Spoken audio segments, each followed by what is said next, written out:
Facebook live में आप लोगों का स्वागत है। आज हम लोग बातचीत करेंगे मोदी की उत्पीड़क भाषिक संस्कृति और मध्य वर्ग। सामान्य तौर पर मोदी के बारे में बात करते समय, मोदी मतलब नरेंद्र मोदी, प्रधानमंत्री नरेंद्र मोदी, और जब हम प्रधानमंत्री नरेंद्र मोदी के बारे में बात कर रहे हैं तो प्रधानमंत्री नरेंद्र मोदी का मतलब यह है कि प्रधानमंत्री अकेले नहीं हैं। और प्रधानमंत्री नरेंद्र मोदी की भाषा के बारे में बात कर रहे हैं तो हम ये जान लें कि प्रधानमंत्री नरेंद्र मोदी की अकेले की कोई भाषा नहीं है। प्रधानमंत्री का दायरा, नरेंद्र मोदी का दायरा वहां तक फैला हुआ है जहां तक उनका ये अनुयायी वर्ग, जो उनके कार्यकर्ता हैं, जो उनके फेसबुक पर कैंपेनर हैं, वहां तक उनकी भाषा और विचारधारा का दायरा फैला हुआ है। मोदी की भाषा का दायरा सिर्फ होता था, कभी एक व्यक्ति की भाषा होती थी तो वो व्यक्ति तक सीमित रहती थी, उसी के संदर्भ में उसकी बात करते थे। लेकिन अब मोदी को सिर्फ मोदी के संदर्भ में और उनके बोले हुए वचन के संदर्भ में नहीं देख सकते आप। मोदी के द्वारा बोली गई बात और मोदी के भक्तों के द्वारा बोली गई बात, इन सबको मिला के जो बात बनती है वह मोदी की बात बनेगी। पहले यह होता था कि इंदिरा गांधी एक भाषा बोलती थी तो कांग्रेस में 36 तरह की लैंग्वेज थी। पंडित नेहरू के जमाने में जब पंडित नेहरू बोलते थे तो पंडित नेहरू के जमाने में दसियों किस्म की लैंग्वेज थी लोगों के बीच में, एकसार लैंग्वेज नहीं थी।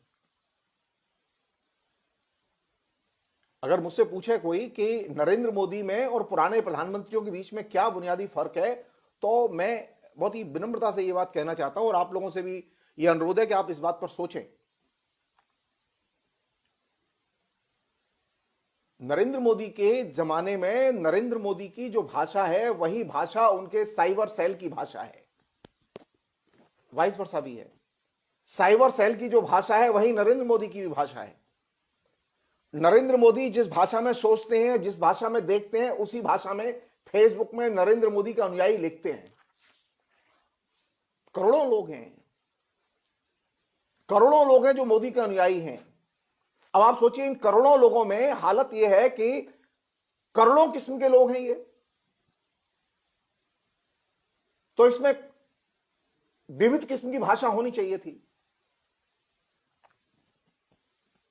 लेकिन एक नई चीज, एक नई कल्चर जो नरेंद्र मोदी ने पैदा की कि अब प्रधानमंत्री जिस भाषा को बोलेगा, प्रधानमंत्री का कैंपेन जिस भाषा में शुरू होगा, उसी भाषा को, उसी स्ट्रक्चर को, उसी मुहावरे को, उसी शैली को पूरा देश, जिसमें उनके करोड़ों अनुयायी हैं, पूरा देश यानी करोड़ों लोग सिर्फ एक ही भाषा बोलेंगे।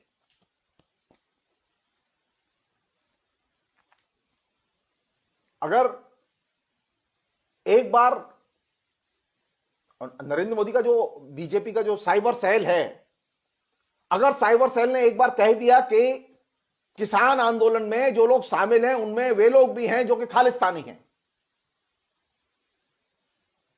तो फिर लाइन लग जाएगी खालिस्तानी बोलने वालों की।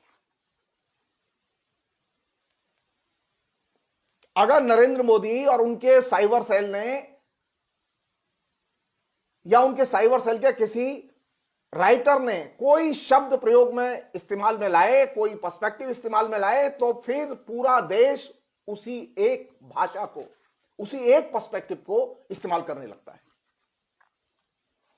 पहले यह होता था कि नेता की भाषा अलग होती थी, जनता की विभिन्न किस्म की भाषा होती थी, उस जनता के जो फॉलोअर लीडर्स थे उनकी अलग अलग भाषा होती थी। अभी स्थिति क्या है? नरेंद्र मोदी जिस भाषा में बोलते हैं, योगी भी उसी भाषा में बोलते हैं, शिवराज चौहान भी उसी भाषा में बोलते हैं, येदियुरप्पा भी उसी भाषा में बोलते हैं। यानी कोई डिफरेंस नहीं है लैंग्वेज के लेवल पर, और लैंग्वेज के लेवल पर ही नहीं, कॉन्सेप्ट के लेवल पर भी कोई डिफरेंस नहीं है।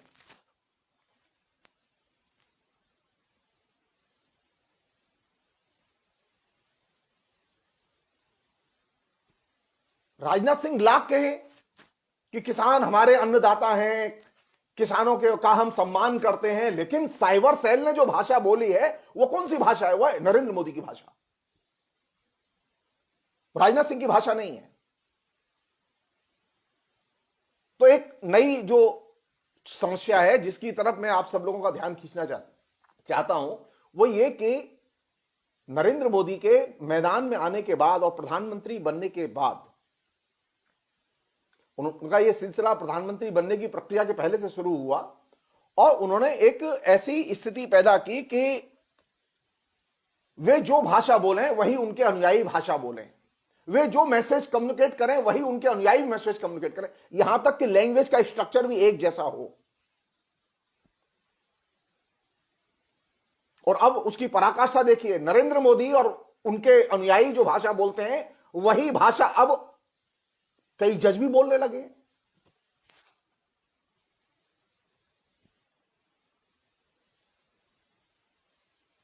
तो स्थितियां धीरे धीरे धीरे धीरे नरेंद्र मोदी की भाषा का दायरा, उसका कैनवास लगातार बढ़ता जा रहा है और उसमें सभी लोग शामिल होते चले जा रहे हैं।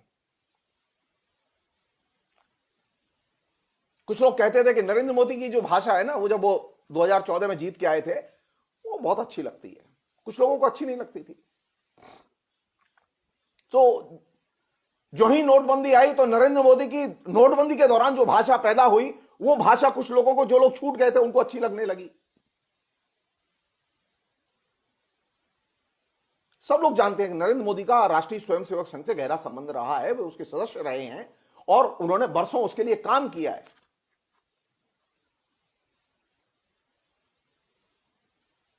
नरेंद्र मोदी की लैंग्वेज पर एक सिरा राष्ट्रीय स्वयंसेवक संघ की विचारधारा के असर का है, लेकिन जब आप संवैधानिक पद पर होंगे तो उस भाषा में तो काम नहीं कर सकते, तो आपको एक अलग भाषा बनानी पड़ेगी।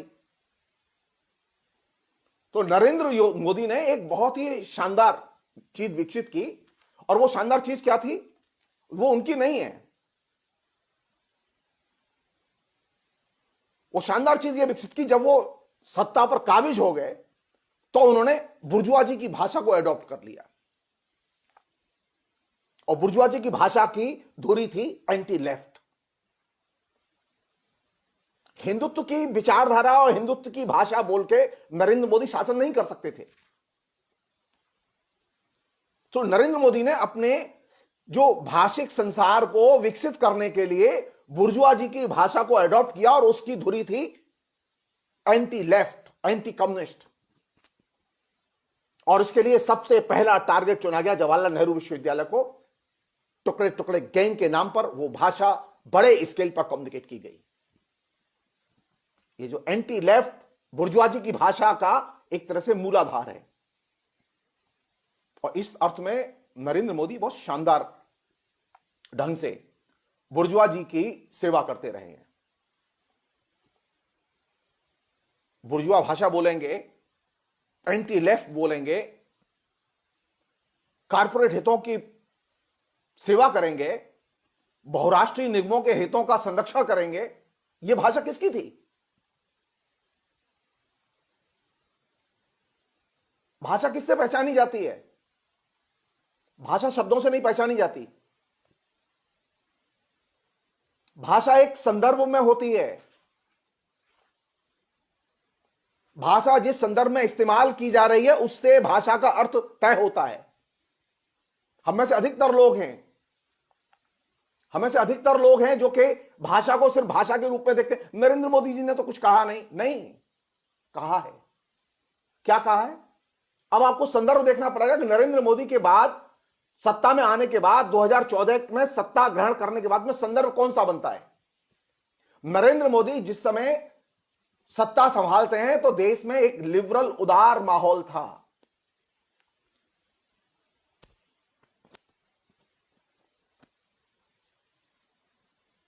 नरेंद्र मोदी ने पहला काम यह किया कि उन्होंने एक पैराडाइम शिफ्ट किया और पैराडाइम शिफ्ट में उन्होंने जो सबसे बड़ी छलांग लगाई वो ये थी कि ये जो उदार माहौल है, उदार भाषा का माहौल है, उसमें उन्होंने प्रशासनिक भय की भाषा पैदा की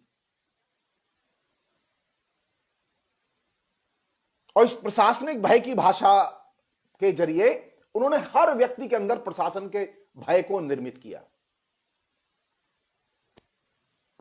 हर व्यक्ति बोलने के पहले, लिखने के पहले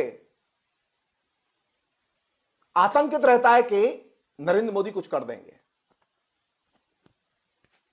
और ये जो प्रशासन के भय की जो भाषा है, इस भाषा को निर्मित करने के लिए उन्होंने पुराने जो प्रचलित शब्द है उन्हीं का इस्तेमाल किया, लेकिन वातावरण कौन सा बनाया? अब आपको धर्मनिरपेक्षता शब्द का इस्तेमाल करते समय ऐसा लगेगा कि आप आतंकित महसूस करेंगे। भारत में धर्मनिरपेक्षता है, लेकिन किस संदर्भ में? भय के माहौल में, आतंक के माहौल में, लिबरल माहौल में नहीं है। तो धर्मनिरपेक्षता किससे परिभाषित होगी?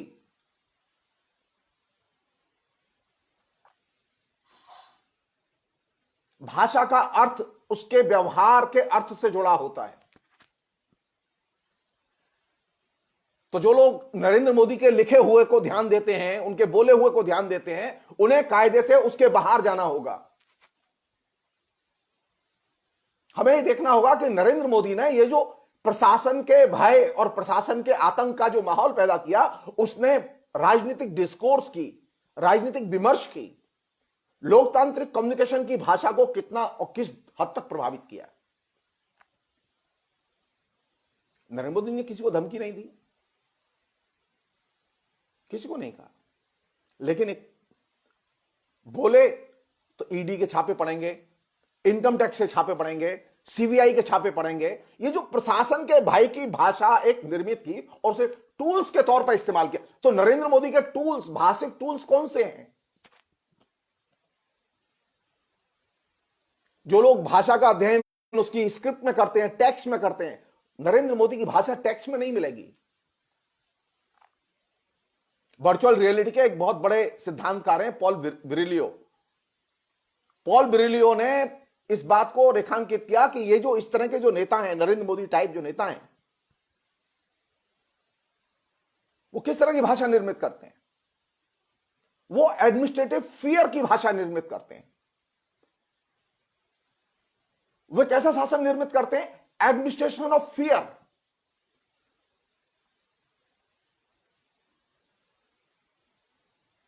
तो भाषा वो बात करते समय किस पर ध्यान जाना चाहिए? भाषा के संदर्भ पर। जो व्यक्ति बोल रहा है वो किस संदर्भ में बोल रहा है और किस माहौल में बोल रहा है। भाषा कहां रहती है? मातृभाषा नहीं होती। मैं पहले भी एक बार कह चुका हूं ये बात। न कोई पितृभाषा होती है। भाषा परवेश की उपज होती है। भाषा परवेश में निर्मित होती है और परवेश में ही बनती है। तो 2014 से जो चीज विकसित की गई, वो चीज क्या थी? जो लोग पढ़े लिखे लोग हैं उनके लिए मैं एक सजेस्ट कर रहा हूं। ग्राहम ग्रीन की एक पुस्तक है द मिनिस्ट्री ऑफ फियर। पढ़ें आप लोग और आप जानने की कोशिश करें कि नरेंद्र मोदी ने किस तरह से भय की भाषा का एक प्रशासन की भाषा के तौर पर विकास किया है। और इस भय की भाषा से मीडिया परेशान है। मैं नहीं कहूंगा कि मीडिया बिक गया है, वो तो ये तो संभव ही नहीं है। ये कहना ठीक नहीं होगा।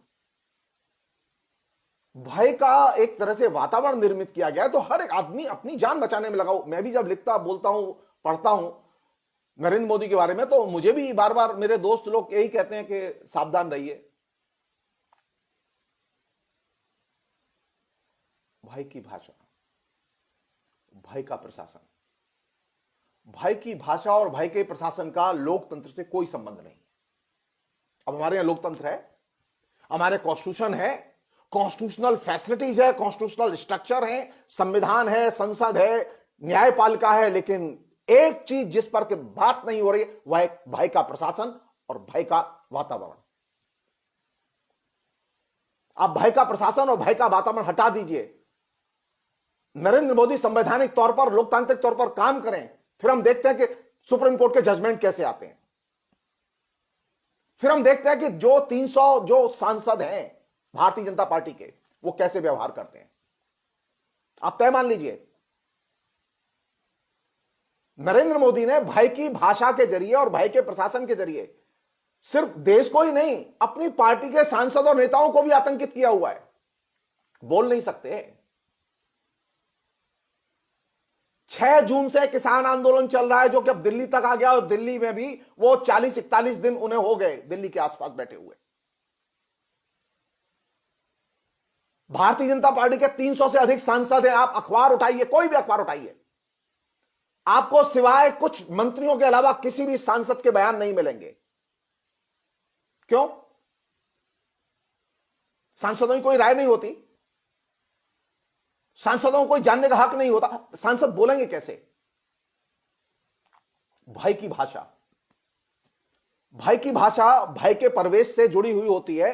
और इसमें जो नई चीज घट रही है वो ये कि भाषा वही है जो कि किसी जमाने में इंदिरा गांधी बोलती थी, राजीव गांधी बोलते थे, प्रणब मुखर्जी बोलते थे, या मनमोहन सिंह बोलते थे। नरेंद्र मोदी लैंग्वेज, अगर टेक्स्ट देखें तो उसमें नरेंद्र मोदी को फर्क नहीं मिलेगा आपको, लेकिन एक चीज में फर्क मिलेगा आपको,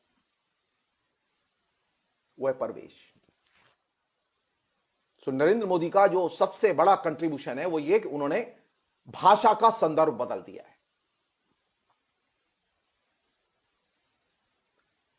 और ये जब आप भय की भाषा, भय का प्रशासनिक आतंक, ये सारी चीज जब आप क्रिएट करते हैं तो आप हमेशा एक चीज से आशंकित रहते हैं। मेरे बहुत अच्छे अच्छे दोस्त हैं जो सेक्युलर हैं, बहुत ही लाइक माइंडेड हैं, बहुत अच्छे लोग हैं, लेकिन डरे रहते हैं कि कहीं आरएसएस के लोग नाराज ना हो जाएं, कहीं बीजेपी के लोग नाराज ना हो जाएं उनकी बात सुन के। वो डरे रहते हैं कहीं मोदी के लोग उनके कामकाज को नष्ट न कर दें। क्यों? 2014 के पहले कोई प्रधानमंत्री नहीं हुआ, कोई सरकार सत्ता में नहीं आई क्या? सरकारें आई और गईं, विभिन्न दलों की सरकारें आई और गईं, लेकिन भय का परिवेश किसी भी सरकार ने निर्मित नहीं किया। नरेंद्र मोदी का जो सबसे बड़ा अचीवमेंट है वो ये कि उन्होंने भय के परिवेश की सृष्टि की। और ये जो भय के परिवेश की सृष्टि है, ये अपने आप में एक बड़ी चुनौती है, ये साधारण चुनौती नहीं है। एक और चीज, वो विनम्रता से कह रहा हूं मैं आपसे, नरेंद्र मोदी ने जो ढांचा बनाया और जो कैंपेन का लेवल पिच फिक्स की है, उसमें आप नरेंद्र मोदी के खिलाफ तर्क से जीत नहीं सकते। नरेंद्र मोदी को तर्क से पछाड़ नहीं सकते। जो लोग इस तरह की लैंग्वेज क्रिएट करते हैं,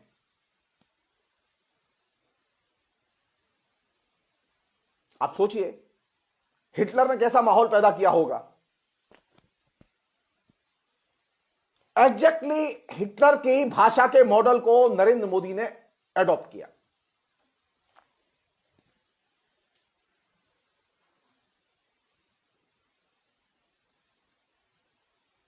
हिटलर की भाषा का एक बड़ा एरिया था बुर्जुआ लैंग्वेज, भय का वातावरण और anti left area. Narendra Modi कोई भी काम एंटी लेफ्ट लैंग्वेज के बिना नहीं करते।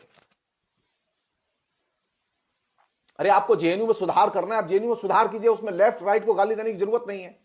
आपका वाइस चांसलर है, आपके पास एकेडमिक काउंसिल है, आपके पास में शिक्षा मंत्रालय है, आपके पास में पूर्ण बहुमत है संसद में, आप पूरा का पूरा जेएनयू का एक्ट बदल दीजिए। लेकिन नहीं, पूरे देश में नरेंद्र मोदी ने एक वाइस चांसलर बिठाने के बाद में पूरे देश में कैंपेन किया टुकड़े टुकड़े गैंग के नाम से। और उसका पर्पज क्या था? अरे जिन 3 लड़कों ने, 4 लड़कों ने, 5 लड़कों ने उनके तर्क के हिसाब से देशद्रोही काम किया तो उनको उठा के जेल में डाल देते आप। लेकिन जेल में डालना पर्पज नहीं था, पर्पज यह था कैसे कैंपेन किया जाए, कैसे आतंकित किया जाए।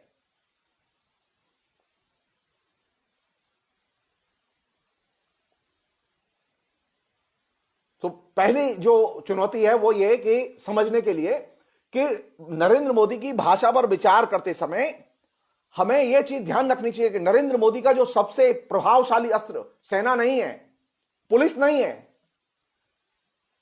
न्यायपालिका नहीं है। नरेंद्र मोदी की जो सबसे ताकतवर बटालियन है वह है उसकी साइबर सेना। कहते थे ना, स्पेन का जो जनरल फ्रैंको था, जो कि फासिज्म का एक आइकॉन माना जाता था, वही अवस्था हिटलर की थी और वही अवस्था मुसोलिनी की थी। तो कहते थे कि फ्रैंको की जो सबसे ताकतवर शक्ति कौन है? 5वीं बटालियन, यानी वे जो उसके बोलने वाले लोग थे, उसके लिखने वाले लोग थे, जिन्होंने भय की सृष्टि की थी। सो नरेंद्र मोदी की जो ताकत है वो कौन सी है? 2/3 बहुमत नहीं, यह गलतफहमी नहीं होनी चाहिए। नरेंद्र मोदी की ताकत यह नहीं है कि उनका कितनी विधानसभाओं में शासन है। नरेंद्र मोदी की ताकत कल खत्म हो जाए अगर आप साइबर सेल बंद कर दें।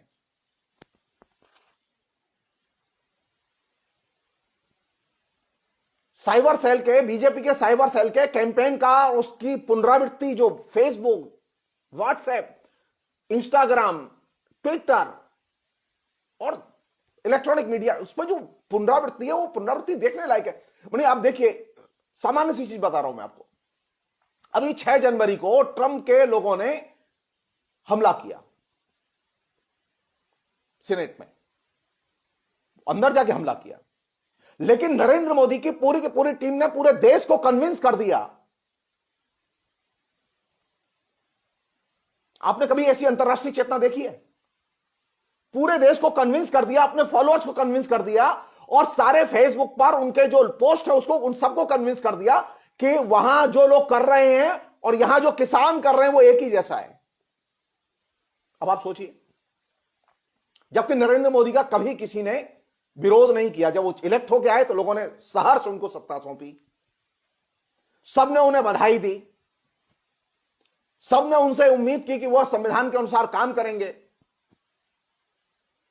किसानों ने कोई एक भी चींटी नहीं मारी प्रतिवाद में। 6 जून से आंदोलन कर रहे हैं वो लोग, लेकिन 6 जनवरी को जो अमेरिका में सीनेट में जो हमला हुआ उसमें तो 4 लोग मर गए। वहां तो संविधान की धज्जियां उड़ाई गई। भारत के किसान तो संविधान की रक्षा के लिए लड़ रहे हैं और लोकतंत्र के लिए लड़ रहे हैं, लेकिन नरेंद्र मोदी के साइबर सेल में, जिसे 5वीं बटालियन, हिटलर की भाषा में कहें, फ्रैंको की भाषा में कहें, नरेंद्र मोदी की ताकत कौन सी है? उसकी 5वीं बटालियन।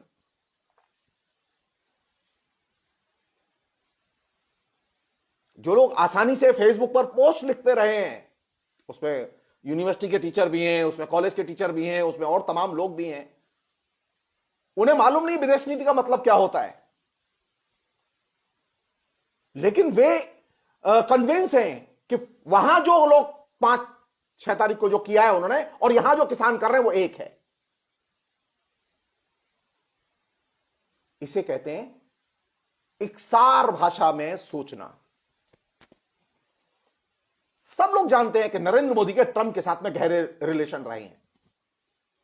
सब लोग जानते हैं कि नरेंद्र मोदी के हथियार उद्योग के मालिकों के साथ में गहरे रिश्ते रहे हैं, और यह ओपन फैक्ट है कि हिंदुस्तान में हथियार उद्योग की नींव रखने में नरेंद्र मोदी की गहरी भूमिका है। और उसमें सबसे करप्ट जो व्यक्ति है अनिल अंबानी, उसको सबसे बड़े ठेके दिलाए गए, जिसको 3 राष्ट्रीयकृत बैंकों ने करप्ट घोषित किया है, भ्रष्ट घोषित किया है। किसी की हिम्मत नहीं है कि उसे गिरफ्तार कर ले, क्योंकि सब लोग जानते हैं कि नरेंद्र मोदी का उसके ऊपर हाथ है। क्यों? क्योंकि 5वीं बटालियन साइबर सेल जो पूरे देश में कैंपेन किए हुए है, वो कैंपेन क्या है? वो किस तरह का कैंपेन है? कौन सी भाषा? अब आप सोचिए, अरे भाई नरेंद्र मोदी ने कोई बात कही तो समझ में आई कि भाई नरेंद्र मोदी ने प्रधानमंत्री के नाते कोई बात कही, लेकिन हरियाणा का आदमी तो हरियाणवी में सोचेगा, पंजाब का आदमी तो पंजाबी में सोचेगा, ब्रिज का आदमी ब्रिज में सोचेगा, कर्नाटका, केरला, तमिलनाडु अपनी अपनी भाषा में सोचेंगे। लेकिन अब नरेंद्र मोदी के अनुयायी अपनी अपनी भाषा में नहीं सोचते, वो सिर्फ एक भाषा में सोचते हैं, वो नरेंद्र मोदी की भाषा। सबकी भाषा एक जैसी होती है, बंगाल में वही भाषा, तमिलनाडु में वही भाषा, हर जगह एक ही भाषा। तो कौन सी चीज इस प्रक्रिया में घटित हो रही है? ये जो नरेंद्र मोदी के जो करोड़ों अनुयायी हैं, वे कौन सी चीज कर रहे हैं? नरेंद्र मोदी का समर्थन करना गलत नहीं है, उन्हें पूरा हक है नरेंद्र मोदी का समर्थन करने का, जैसे हमें पूरा हक है नरेंद्र मोदी का विरोध करने का। हमारी और योगेंद्र यादव की भाषा मिलती है क्या? हमारी और दर्शन सिंह की, जो भारतीय किसान यूनियन के जो अध्यक्ष हैं दर्शन सिंह, उनकी भाषा मिलती है क्या? नहीं। उनकी भाषा अलग है, हमारी भाषा अलग है। हमारी भाषा राजीव गांधी से, राहुल गांधी से मिलती है क्या? नहीं। लेकिन नरेंद्र मोदी और उनके कैंपेन की भाषा पूरे देश में आपको एक जैसी भाषा मिलेगी। क्यों? क्या घट रहा है इसमें? इसमें सबसे पहली चीज घट रही है, ये जो करोड़ों लोग हैं जो कि मोदी के अनुयायी हैं, वे अपनी अपनी हत्या कर रहे हैं। जब आप अपनी भाषा नहीं बोलते एक्सप्रेस करने के लिए, तो आप सबसे पहला काम करते हैं अपना विध्वंस करते हैं, अपना नाश करते हैं। तो नरेंद्र मोदी ने सबसे पहली गिफ्ट 2014 के बाद जो हिंदुस्तान के करोड़ों नौजवानों को दी, वो ये दी कि उनसे उनकी भाषा छीन ली। अब वे जो हिंदुस्तान के जो करोड़ों नौजवान हैं जो नरेंद्र मोदी के अनुयायी हैं, वे सिर्फ नरेंद्र मोदी की भाषा में बोलते हैं और सोचते हैं। वे अपनी भाषा में सोचते नहीं है, बोलते नहीं है। अपनी भाषा में सोचेंगे, अपनी भाषा में बोलेंगे तो उनके अपने मुहावरे में बोलेंगे, अपनी शैली होगी। पटना में, रांची में, कलकत्ते में, तमिलनाडु में, अरे कहीं कोई वेरिएशंस नहीं मिलेंगे। और आप देखिए यहां अभी किसान आंदोलन के सारे नेताओं के आप वक्तव्य सुनते हैं, कोई पंजाबी में बोल रहा है, कोई हिंदी में बोल रहा है, कोई और किसी भाषा में बोल रहा है, जर्नलिस्ट अपनी भाषा में बोल रहे हैं। नरेंद्र मोदी के फॉलोअर जर्नलिस्ट भी सिर्फ एक ही भाषा बोलते हैं, और वो वही भाषा होती है जो नरेंद्र मोदी बोलते हैं। तो नरेंद्र मोदी ने एक, उनकी जो 5वीं बटालियन है, उसने एक बड़ा काम किया कि उसने बड़े पैमाने पर करोड़ों लोगों की भाषा को एक सिरे से उनसे छीन लिया। अब लोग अपनी भाषा में नहीं बोलते, वो सिर्फ एक भाषा बोलते हैं, साइबर सेल की भाषा। नरेंद्र मोदी एक ही भाषा बोलते हैं, वो है साइबर सेल की भाषा। इसलिए अचानक आप देखेंगे सारे लोग एक ही तरह से बोलते हैं, एक ही तरह से सोचते हैं, एक ही भाषा लिखते हैं, एक ही मुहावरे में लिखते हैं। होता यह है कि व्यक्तियों की अपनी विशिष्टता होती है, उनकी अपनी व्यक्तिनिष्ठ धारणाएं होती हैं, उनके अपने निजी अनुभव होते हैं, और वे अनुभव उनकी अभिव्यक्ति का हिस्सा होते हैं। लेकिन नरेंद्र मोदी के फॉलोअर्स के बीच में आपको यह डिफरेंस नहीं मिलेगा। आपको लगातार यह फर्क आपके बीच से गायब होता जा रहा है।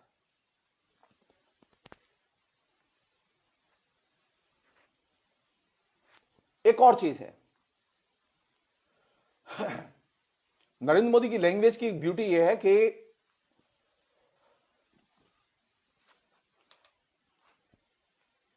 एक, मैं अपनी तरफ से मैंने किसी तरह से बनाने की कोशिश की है, मैं नहीं जानता कि सही बनी है गलत बनी है। वो जो लैंग्वेज है नरेंद्र मोदी की, हम वहां नहीं हैं, लेकिन हम आप में ही हैं। मैं नरेंद्र मोदी को एकदम पसंद नहीं करता, लेकिन मैं मजबूर हूं नरेंद्र मोदी को बोलने के लिए। वो मेरे अंदर भी है, वो आपके अंदर भी है। हम वहां नहीं है, लेकिन हम आप में भी हैं। यही थी 5वीं बटालियन की थ्योरी, और यही चीज नरेंद्र मोदी ने हर नागरिक के जेहन में उतार दी है। साधारण गृहिणी जो कभी अखबार नहीं पढ़ती, लेकिन वह यह कहती है कि यह किसान जो है वो ठीक नहीं कर रहे, उसे मालूम नहीं है किसान नीति क्या है, किसान कानून क्या है, किसानों की दिक्कतें क्या है, उसे कुछ नहीं मालूम, लेकिन उसका मानना है नरेंद्र मोदी सही कर रहे हैं। अब आप सोचिए, तो नरेंद्र मोदी की जो लैंग्वेज की पहुंच है, वो पहुंच उन लोगों के बीच में भी है जो नरेंद्र मोदी के बारे में कुछ नहीं जानते। और ज्यादातर लोगों की स्थिति है कि वे कुछ नहीं जानते, लेकिन वे एक चीज मानते हैं और कहते हैं कि नरेंद्र मोदी ठीक कर रहे हैं।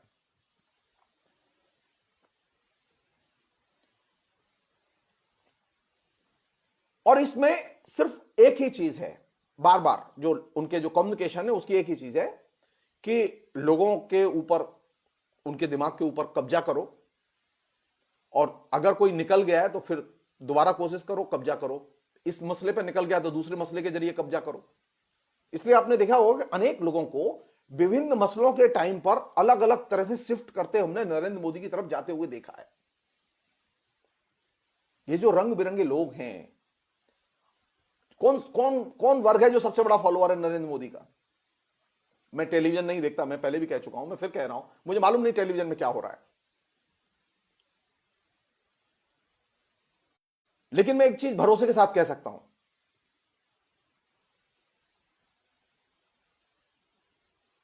कि नरेंद्र मोदी के पास में दो तरह की भाषा बोलने वाले लोग नहीं हैं। आप सोचिए, दुनिया का सबसे बड़ा दल, लेकिन उस दल में सिर्फ एक भाषा चलती है और वह है नरेंद्र मोदी की भाषा, जिसे हम लोग कहते हैं 5वीं बटालियन की भाषा।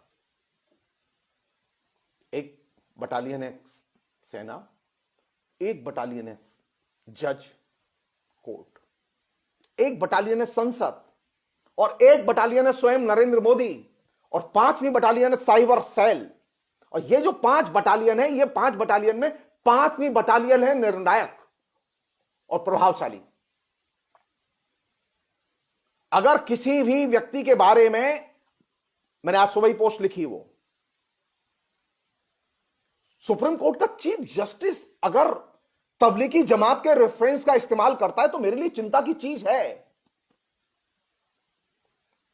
कोई प्रमाण नहीं आज तक हिंदुस्तान के किसी भी अदालत में, भारत सरकार प्रमाण देने में असफल रही है कि तबलीगी जमात का कोरोना के संप्रसारण से कोई संबंध है।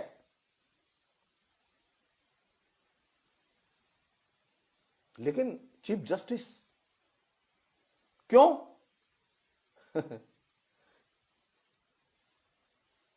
वही जो हम नहीं है लेकिन हम आप में हैं, ये जो बेस लाइन है जिसके इर्द गिर्द नरेंद्र मोदी की लैंग्वेज का पूरा फ्रेमवर्क और पूरा कैंपेन टिका हुआ है।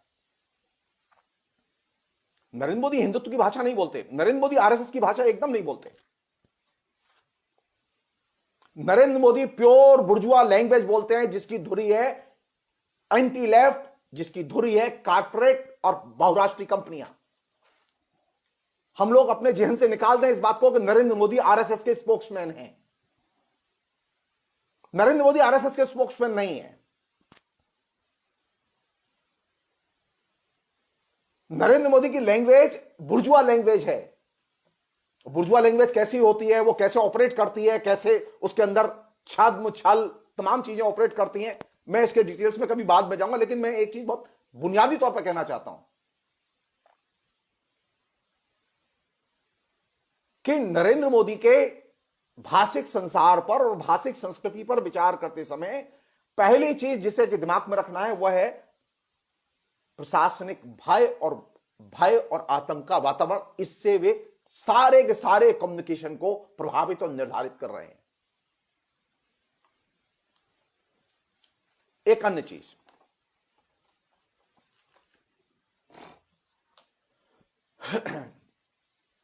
अगर आप थोड़ा सा मेरे कहने से कभी हिटलर की और गेस्टापो की भाषा का अध्ययन करें तो आपको बहुत मजेदार चीज मिलेगी। गेस्टापो में भी यही भाषा थी, एक ही भाषा थी। जो हिटलर ने जो कंसंट्रेशन कैंप बनाए थे, यातना शिविर बनाए थे, उन यातना शिविरों के साथ जुड़ी हुई और हिटलर के पूरे कम्युनिकेशन के साथ जुड़ी हुई एक ही भाषा थी। सारा जर्मनी एक ही भाषा में बोलता था। उसमें शब्द तक नहीं बदलते थे लोग।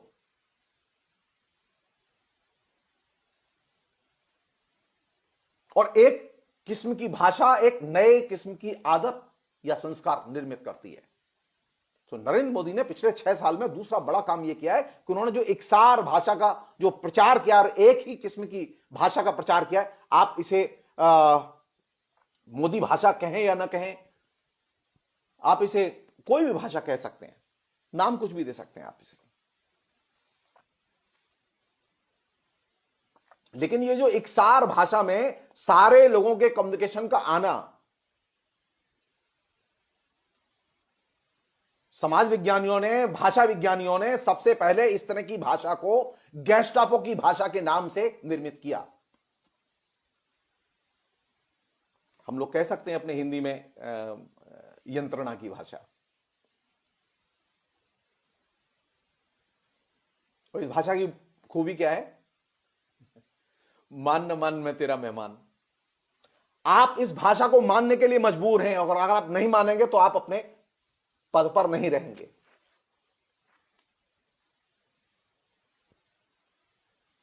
यंत्रणा की भाषा आपको मानने के लिए मजबूर करती है। ये जो भाई का प्रवेश है उसमें वो तमाम लोग रहते हैं जो बड़े ताकतवर लोग हैं, वो भी रहते हैं, जैसे हम लोग रहते हैं, हम लोग भी डरे रहते हैं।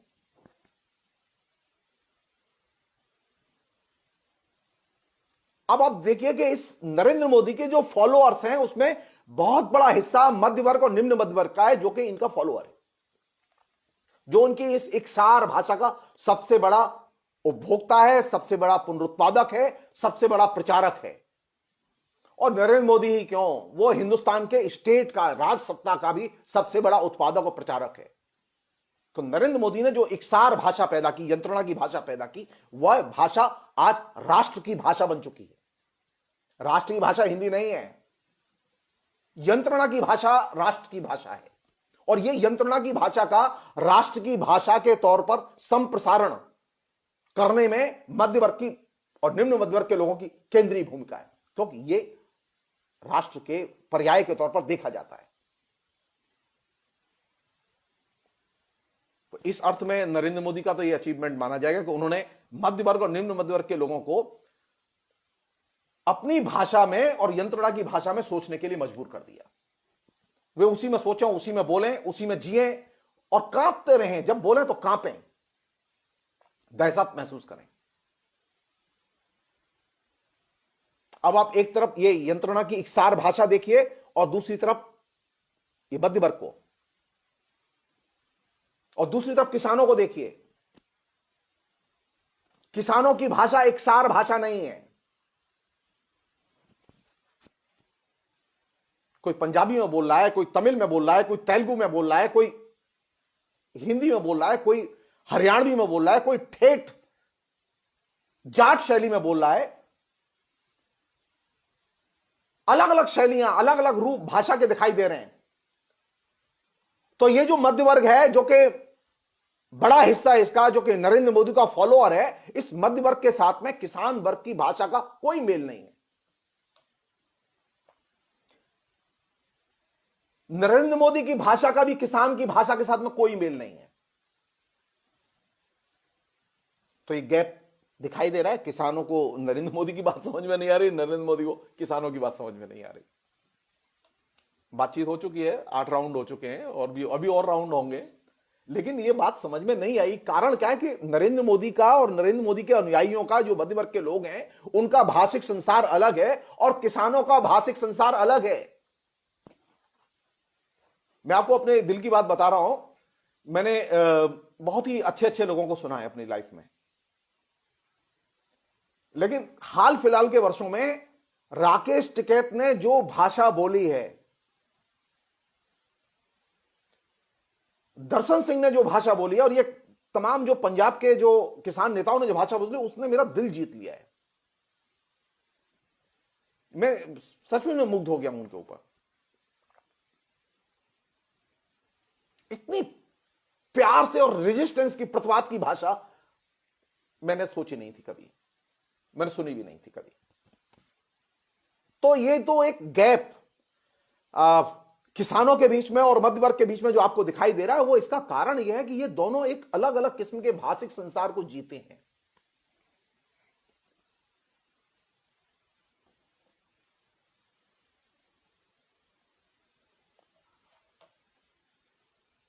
एक अन्य चीज है जो कि कायदे से इस पर ध्यान जाना चाहिए।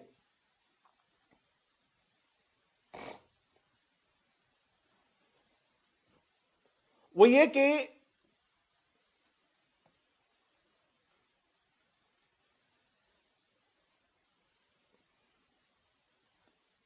नरेंद्र मोदी के पहले भी नीतियां बनी है देश में। पिछले 6 साल के दौरान जो नीति बनी है उन्हें छोड़ दें, अगर उसके पहले देखें तो पूरा देश तैयार ही हुआ। पूरे 2014 के पहले कभी यह नहीं हुआ कि कोई नीति लागू करते समय सरकार उत्पीड़न का, भय का, गिरफ्तारी का, राष्ट्रद्रोह का केस लगाए।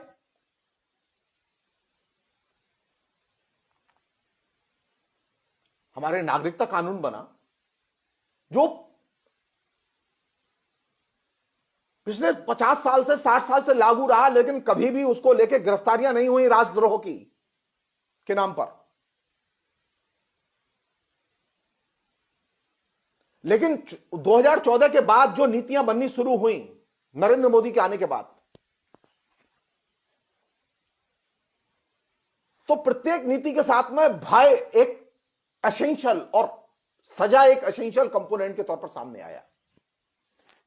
अरे साधारण सी चीज है, ये किसानों को समझाना चाहते हैं कि पराली मत जलाओ, इससे प्रदूषण नष्ट होता है, लेकिन ये सिर्फ वो समझाएंगे नहीं, इन्होंने सीधे कानून डिक्लेयर किया और सीधे लागू किया, गिरफ्तारी की, जुर्माने किए, और कितने करोड़ों करोड़ों रुपए जुर्माने।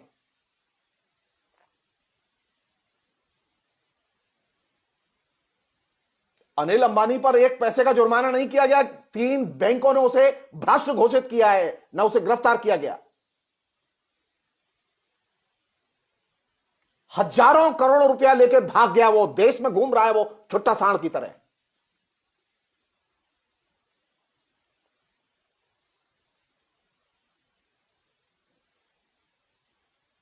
तो नरेंद्र मोदी की कोई भी नीति बिना भय के और दंड के वो इंप्लीमेंट ही नहीं होती। क्यों? क्योंकि वो जो परिवेश बनाया जिसकी मैंने आपसे अभी चर्चा की, वो परिवेश कौन सा बनाया हुआ है? आतंक और भय का परिवेश, प्रशासनिक परिवेश।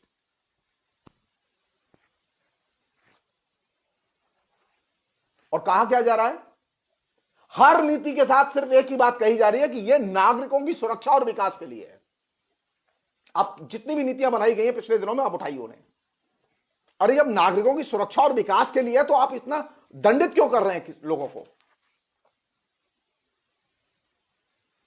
जिन लोगों ने नए नागरिक कानून का, संशोधित नागरिक कानून का विरोध किया, उनमें से करीब 2 से 25 से अधिक लोगों के ऊपर राष्ट्रद्रोह के मुकदमे विभिन्न राज्यों में चल रहे हैं। कभी सोचा आपने? 60 साल तक नागरिकता कानून लागू रहा, लेकिन कभी किसी के खिलाफ में नागरिकता कानून का विरोध करने के लिए एक भी राष्ट्रद्रोह का मुकदमा पिछले किसी सरकार ने नहीं चलाया। एक से मिलिटेंट आंदोलन हुए, असम, नागालैंड, मणिपुर, तमाम जगहों पर आंदोलन हुए, लेकिन कहीं पर भी किसी को भी राष्ट्रद्रोह के आरोप में गिरफ्तार नहीं किया गया।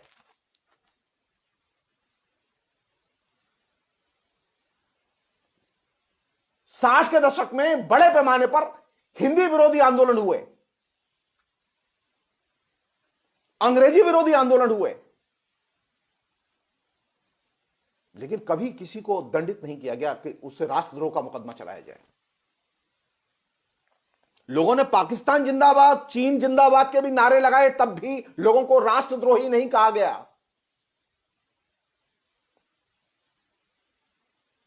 और न उन पर केस चले।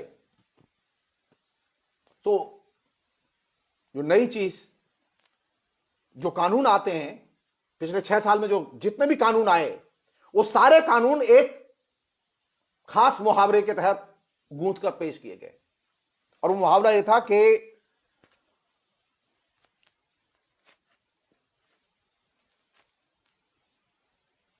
सरकार जो है वो नागरिकों की सेवा करना चाहती है, उनका विकास करना चाहती है, और इसके लिए जरूरी क्या है? भय, दंडित करना। कमाल है। आंदोलन किया और फाइन, कानून बना के फाइन। योगी सरकार ने तो यूपी में किए नागरिकता कानून का, जिन लोगों ने फाइन किया उनके घर की कुर्की तक हो गई।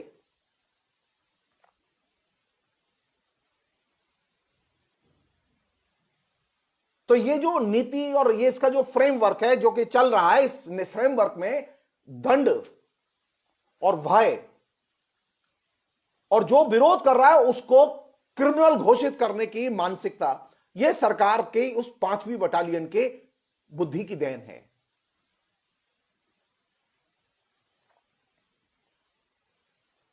एक अन्य चीज है जो कि बहुत जरूरी है।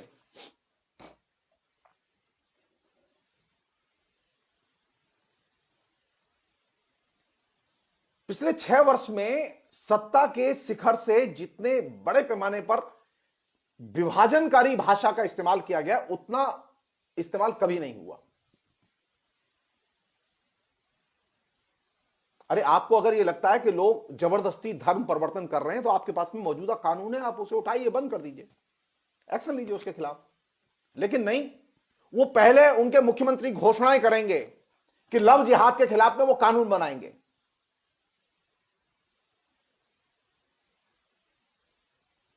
और ढोल की तरह बजाएंगे उसे। ऑलरेडी स्पेशल मैरिज एक्ट है जिसमें अन्य धर्म के, अन्य जाति के लोग एक दूसरे से शादी विवाह कर सकते हैं।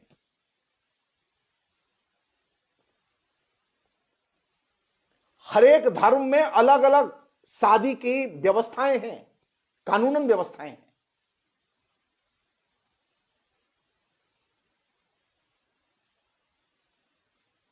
तो जो नई चीज जो पिछले 6 साढ़े 6 साल में विकसित हुई वो ये कि सत्ता के शिखर से विभाजनकारी भाषा। एक तरफ आपने भय की सृष्टि की और भय की और आतंक की भाषा पैदा की, दूसरी तरफ एक ऐसी भाषा पैदा की जो कि जब भी कोई भी चीज हो, आप डिवीजन की लैंग्वेज के बिना आप कोई, आपका आख्यान या आपका नैरेटिव कंप्लीट नहीं होता। आप कोई भी कानून बनाएं, आप पहले डिवीजन करेंगे, और डिवीजन किसके बीच में होगा सब लोग जानते हैं। कोर एनिमी कौन है? कोर एनिमी कौन है जिसको कि बार बार हाईलाइट किया गया और रेखांकित किया गया? हम सब लोग जानते हैं कि पिछले 70 साल की जो सबसे बड़ी हिंदुस्तान की उपलब्धि है वो ये कि बड़े पैमाने पर मुसलमानों में मध्य वर्ग का उदय हुआ और एक शक्तिशाली मध्य वर्ग सामने आया। हम लोग सब जानते हैं कि दलितों में एक ताकतवर मध्य वर्ग का उदय हुआ, और ये बड़ी महत्वपूर्ण चीज और अच्छी चीज है ये। लेकिन अब हो क्या रहा है? अब हो ये रहा है कि लगातार ऐसे स्टेप लिए जाएं जिससे कि इसकी कमर तोड़ी जाए। जाहिर है कि रिजर्वेशन नहीं रहना चाहिए, तो रिजर्वेशन के लिए तरह तरह के तर्क गढ़े जा रहे हैं कि रिजर्वेशन कैसे नहीं रहना चाहिए। मुसलमानों को सेकंड ग्रेड सिटीजन के तौर पर देखें और समझें, इसके लिए तरह तरह के नए तर्क गढ़े जा रहे हैं। और ये तर्क कौन गढ़ रहा है? राजनीतिक दल कैंपेन करे समझ में आती है, लेकिन सत्ता कैंपेन करे ये समझ में नहीं आती। ये पहली बार ऐसा हुआ कि विभाजनकारी भाषा को सत्ता के शिखर से प्रवाहित किया जा रहा है, और उसको 5वीं battalion cyber cell carry out करता है। तो एक नई चुनौती है ये हम सब लोग सबके लिए कि इस विभाजन की भाषा से सबसे ज्यादा प्रभावित जो वर्ग है वो मिडिल क्लास है, लोअर मिडिल क्लास के लोग हैं। और अब इसका गांव में भी प्रसार हो रहा है इस भाषा का।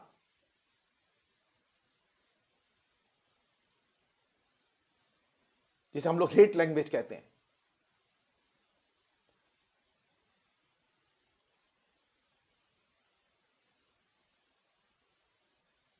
एक और चीज है, बहुत ही इंटरेस्टिंग चीज है जो घट रही है।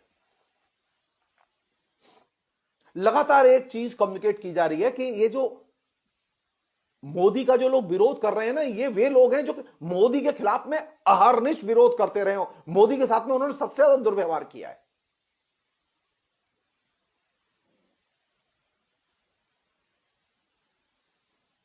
मोदी की भाषा को जो लोग नहीं मानते, ये वे लोग हैं जो कि मोदी के साथ में दुर्व्यवहार करते रहे हैं, जिनको मोदी के अच्छे काम पसंद नहीं है।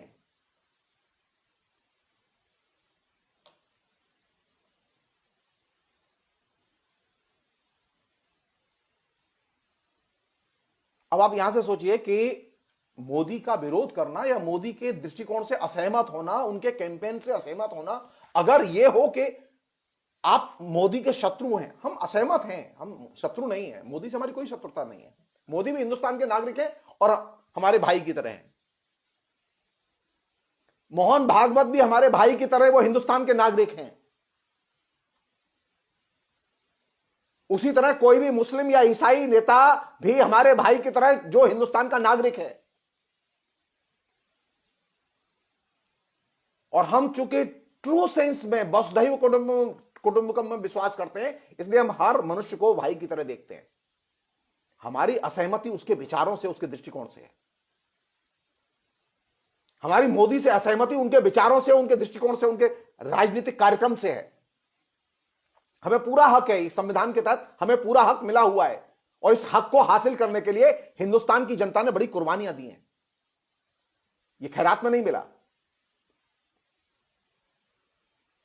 अगर इस हक को प्रिजर्व करना है तो आपको कुर्बानी बार बार देनी पड़ेगी। ये जो अभी 60 से अधिक किसान 60 किसान मर चुके हैं किसान आंदोलन में, 40-41 दिन में जो बॉर्डर पर, दिल्ली के बॉर्डर पर चल रहा है किसान आंदोलन, ये असल में डेमोक्रेसी की एक तरह से उसको चंगा करने के लिए दी गई कुर्बानियां हैं।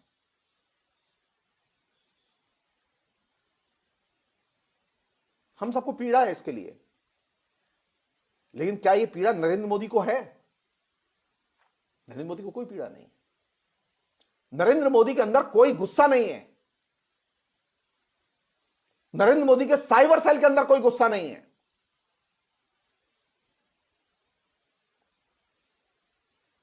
तो आप सोचिए यहां से कि अगर लोग अपने लोकतांत्रिक हकों की रक्षा करते हुए मर जाएं तो उनके लिए इनके पास में कोई स्कीम नहीं। जबकि ह्यूमन राइट्स का तकाजा है कि आप उन सब लोगों को जो आंदोलन करते हुए मरे हैं उनके लिए कंपनसेशन डिक्लेयर करें।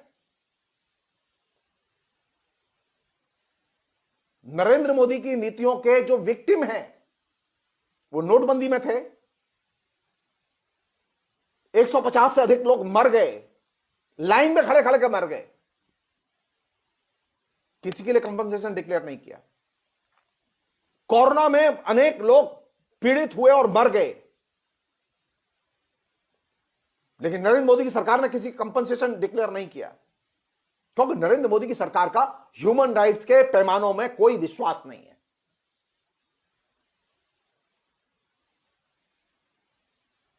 किसान 60 से अधिक किसान 60 किसान मर चुके हैं।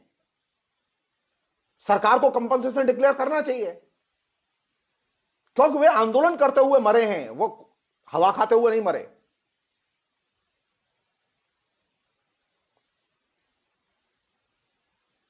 तो नई लैंग्वेज कौन सी विकसित हुई है?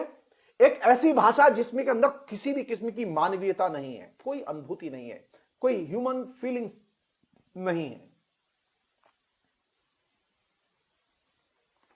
एक अन्य पहलू जिसको के कायदे से हमें समझना चाहिए वो ये कि नरेंद्र मोदी की लैंग्वेज का प्रत्युत्तर खोजते समय आशावादी होना बेहद जरूरी है। मुझे किसान आंदोलन या नए नागरिक कानून के खिलाफ में जो आंदोलन या और दूसरे भी आंदोलन जो मजदूरों किसानों की छोटी छोटी हड़तालें और आंदोलन हुए हैं वो क्यों अच्छे लगते हैं? क्योंकि उनमें एक खास किस्म का आशावाद दिखाई देता है। नरेंद्र मोदी की लैंग्वेज ने एक परिवेश निर्मित किया है और वह निराशावादी परिवेश निर्मित किया कि अब कुछ नहीं हो सकता। नरेंद्र मोदी को इस निराशावादी परिवेश को क्वेश्चन करते हुए आशावादी परिवेश के साथ खड़े होकर ही आप नरेंद्र मोदी की भाषा का प्रत्युत्तर खोज सकते हैं। और जैसा कि मैंने शुरू में कहा आपसे, नरेंद्र मोदी को आप तर्क से पछाड़ नहीं सकते। आप फेसबुक पर लाख तर्क कीजिए, आप कन्विंस नहीं कर सकते। नरेंद्र मोदी कहां पराजित होंगे? नरेंद्र मोदी जन आंदोलन में पराजित होंगे। नरेंद्र मोदी तर्कहीन कब लगते हैं? जब आप किसान आंदोलन देखते हैं। नरेंद्र मोदी तर्कहीन कब लगते हैं, नीतिहीन कब लगते हैं? जब आप शाहीन बाग आंदोलन देखते हैं। तो नरेंद्र मोदी के व्यक्तित्व का, उसकी विचारधारा का प्रतिरोध कहां से होगा? लॉजिक से? जी नहीं, उसका प्रत्युत्तर तैयार होगा आशावादी पैराडाइम में खड़े होकर। उसका प्रत्युत्तर तैयार होगा जन आंदोलन के आधार पर। आप लाख कोशिश कीजिए, जनता कन्विंस है कि अब कुछ नहीं बदलने वाला। क्योंकि उन्होंने सबको समझा दिया है। वो कौन सी चीज समझाई है? देश के लिए एक नायक की जरूरत थी और एक नायक मिल चुका है। और नायक कौन है? नरेंद्र मोदी। लोग कन्विंस है कि नरेंद्र मोदी का विकल्प खोज लो तो नरेंद्र मोदी को हटा देते हैं, और नरेंद्र मोदी का विकल्प आएगा नहीं। ठीक यही पद्धति, जनता को कन्विंस करने की यही पद्धति हिटलर ने अडॉप्ट की थी, गेस्टापो की भाषा के जरिए, और आम जर्मन वासियों को कन्विंस कर दिया था कि हिटलर का कोई विकल्प नहीं है, हिटलर अपराजेय है, वो कभी हारता नहीं है। आप लाख कोशिश करें, हिटलर हारेगा नहीं, क्योंकि हिटलर लगातार एक देश, दूसरा देश, तीसरा देश, लगातार विभिन्न देशों को जीतता चला जा रहा था।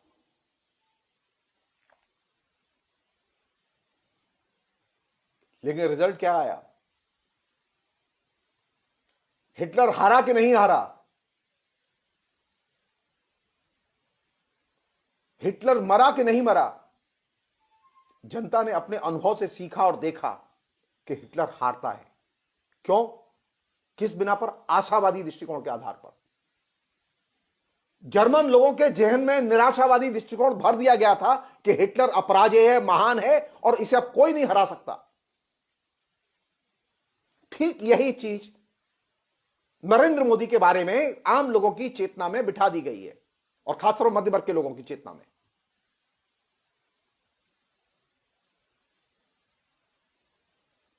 तो चुनौती कहां है? आशावादी रहे या निराशावादी हो? हिटलर की पराजय से हम सबक लें कि हिटलर हार सकता है। अपराजय जैसी कोई चीज नहीं है। रावण अपराजय था लेकिन हारा। किससे हारा?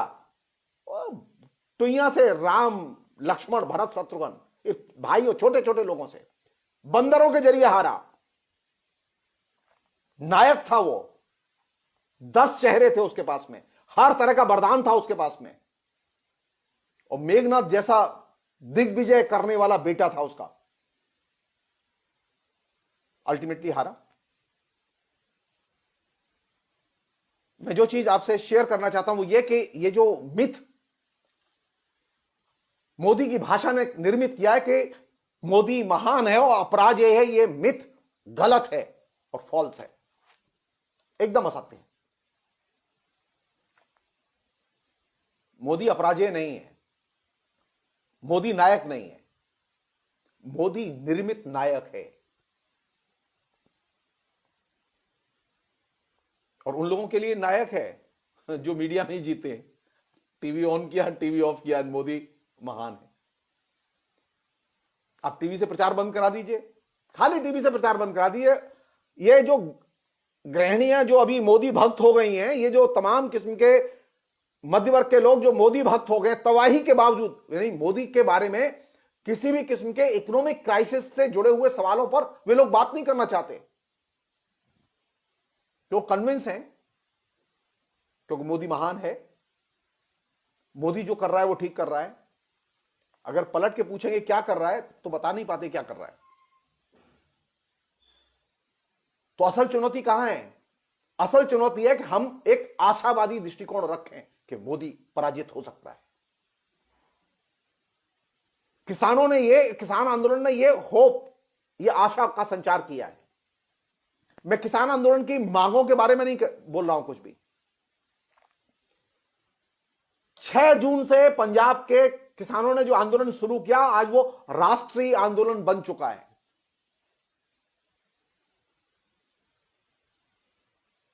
और उसने एक ऑल्टरनेटिव लैंग्वेज, एक वैकल्पिक भाषा, जो कि गेस्टापो की भाषा, जो 5वीं बटालियन की भाषा के विकल्प के तौर पर निर्मित की है, वो दी है। और ये बहुत महत्वपूर्ण चीज है। आखिरी चीज जो इस पूरे प्रसंग में,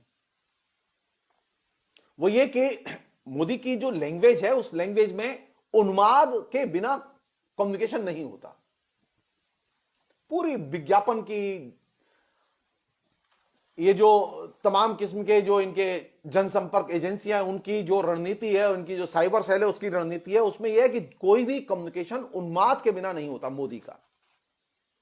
जिस दिन से मोदी आए हैं, मोदी के पहले और भी प्रधानमंत्री थे, लेकिन उन्माद की भाषा का इस्तेमाल नहीं करते थे, उन्माद के एलिमेंट का अपनी लैंग्वेज में इस्तेमाल नहीं करते थे।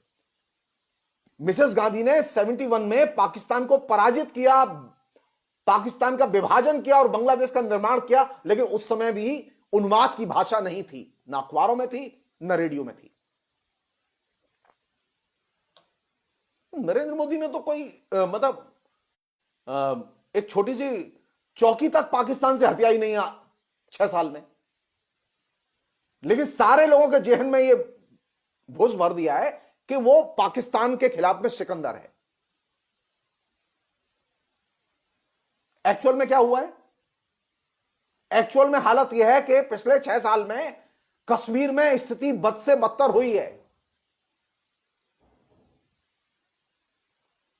आज कश्मीर भारत का राज्य नहीं है, वो कश्मीर भारत का हिस्सा तो है, लेकिन राज्य के तौर पर उसकी पहचान नष्ट हो गई है।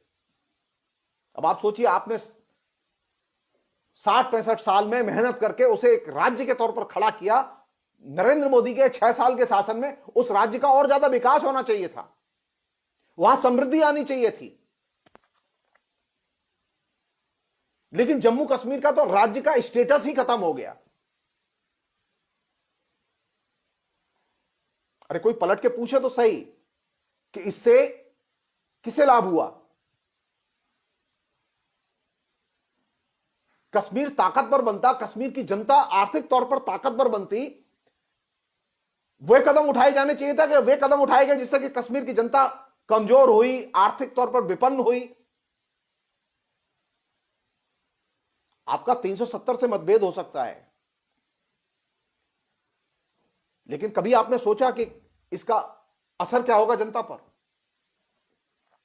पूरी इकोनॉमी कोलैप्स कर चुकी है।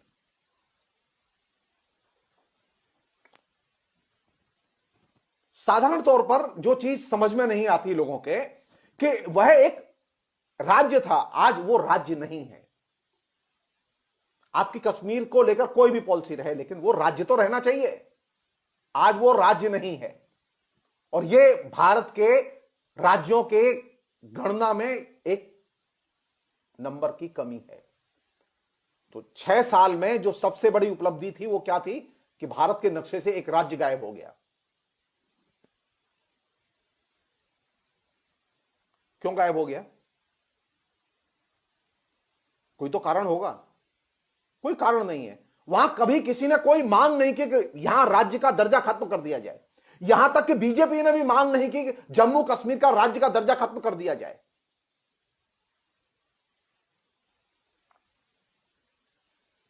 नरेंद्र मोदी ने स्वयं डेवलपमेंट के नाम पर चुनाव जीता था, राज्य खत्म करने के नाम पर चुनाव नहीं जीता था।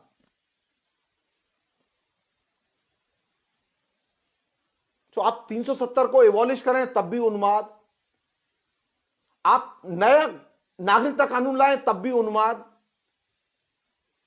यानी अब आप सोचिए कि सुप्रीम कोर्ट ने पीसफुली यह निर्णय दे दिया कि आप राम मंदिर बनाइए और आप एक मंदिर ट्रस्ट कि कानून के तहत बनाना है, उसे आप बनाइए। यानी सरकारी कानून की देखरेख में मंदिर बने। बात खत्म नहीं हुई।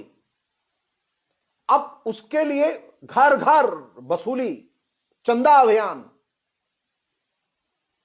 हम सोच रहे थे कि राम मंदिर के लिए अब सुप्रीम कोर्ट ने परमिशन दे दी, टेंशन खत्म हुई। टेंशन खत्म नहीं हुई। अब राम मंदिर के लिए चंदा अभियान शुरू हुआ तो उसके लिए मध्य प्रदेश के कई जिलों में दंगे जैसी स्थिति पैदा हो गई। यानी आप सामान्य चंदा भी वसूल करने जाएंगे तो आप उन्माद की भाषा में करेंगे, विभाजन की भाषा में करेंगे। आप कोई भी नीति लागू करने जाएंगे तो वो उसका जो कैंपेन होगा, यानी आपने शिलान्यास किया वहां तक ठीक है, आपने अपने हिसाब से पूरी कमेटी बनाई वहां तक भी ठीक है, लेकिन अब यह कौन सा तरीका हो गया कि अब उसके लिए पूरे देश में घर घर से चंदा वसूली होगी? हर एक से चंदा मांगा जाएगा और जो नहीं देगा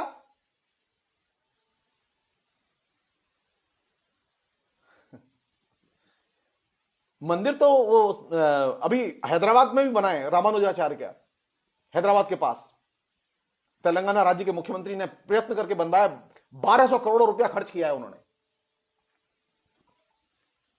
और उन्होंने ये मंदिर बनाते समय कहीं कोई कोई कंपेन नहीं चला उसका, बहुत शानदार मंदिर बना है,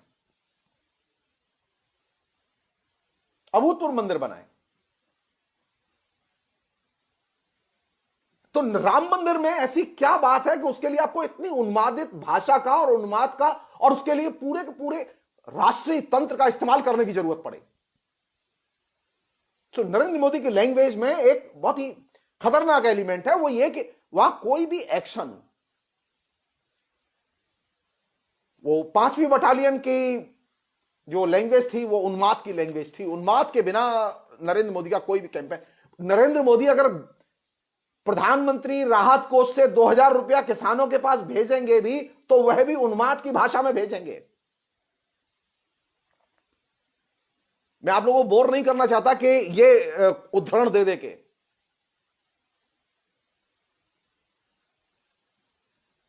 नरेंद्र मोदी ने जो पिछले दिनों वीडियो कॉन्फ्रेंसिंग के जरिए जिन किसानों से बात की, दिलचस्प है उसमें कोई किसान था ही नहीं।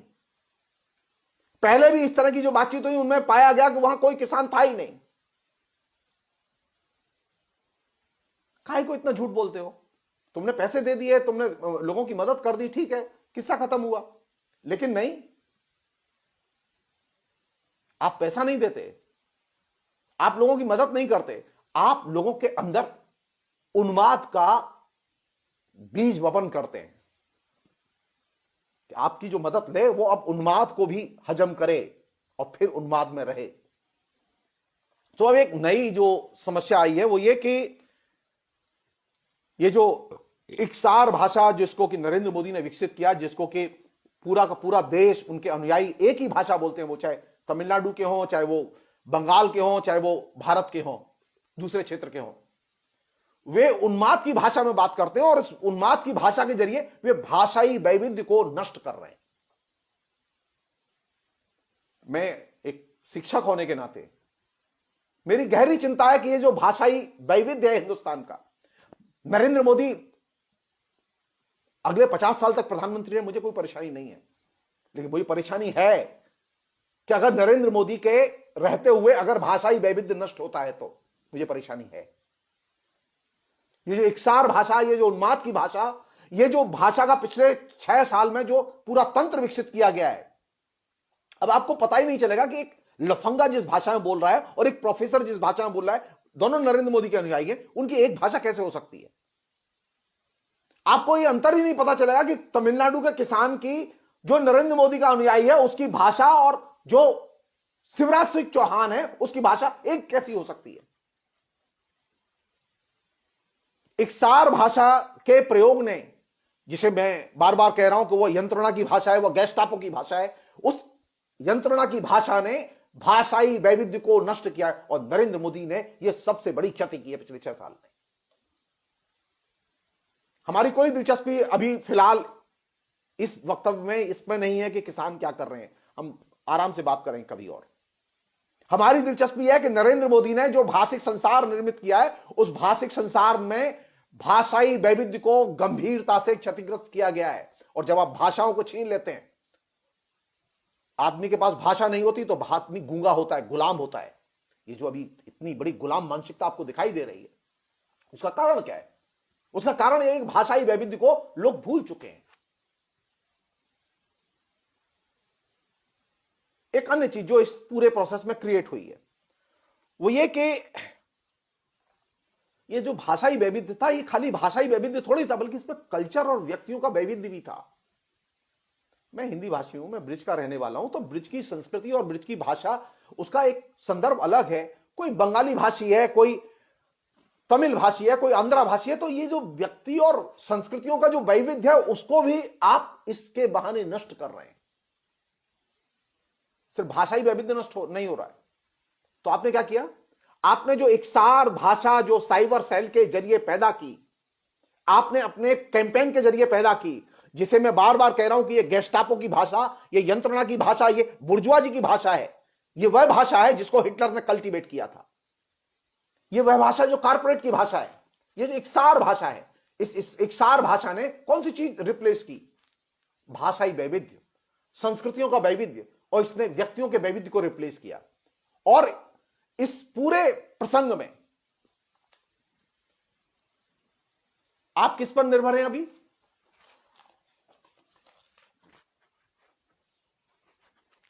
आप वो या तो इस उन्माद की भाषा को एक्सेप्ट कीजिए, और अगर एक्सेप्ट नहीं करते तो आप एनिमी घोषित कर दिए जाएंगे।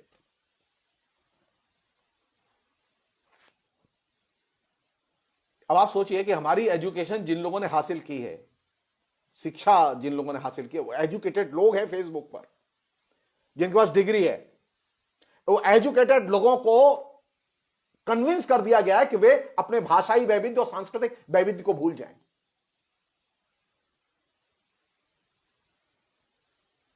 अब एक साधारण सी चीज है, समझने की जरूरत है।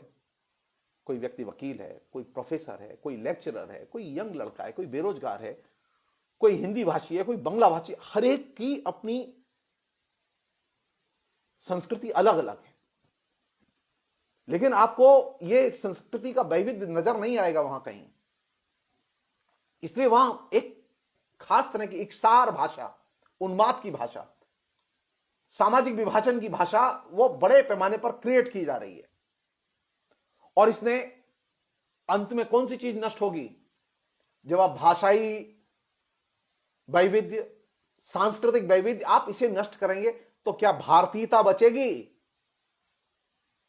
भारतीयता नहीं बचेगी। तो ये जो एजुकेटेड लोग हैं, जो शिक्षित लोग हैं, जो फेसबुक पर नरेंद्र मोदी का वो कैंपेन करें, मुझे आपत्ति नहीं है इसमें। मेरी आपत्ति है कि वे इकसार भाषा में क्यों लिखते हैं और बोलते हैं।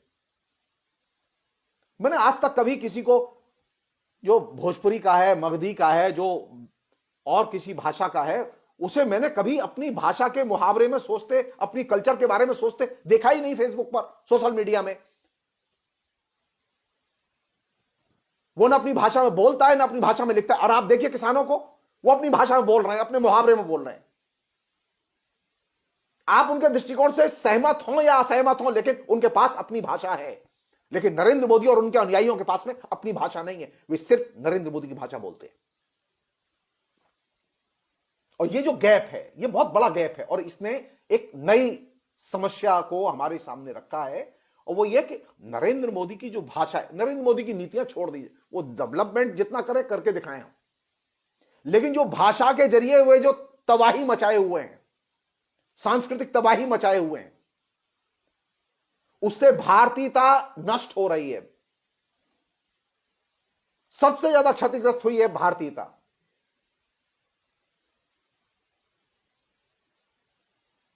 जज साहब को भी चिंता नहीं है इसकी।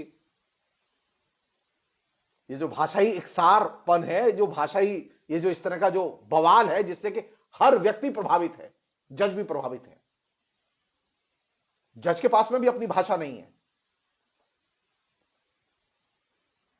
जज भी अब साइबर सेल की भाषा में बोलते हैं और लिखते हैं। पीड़ादायक है। नॉर्थ ईस्ट के एक जज ने तो बाकायदा राम मंदिर के संदर्भ में उस समय बोल दिया, लिख दिया था। कोर्ट को बाकायदा दूसरे प्रोसेस के जरिए उसे रिवर्स करना पड़ा। मैं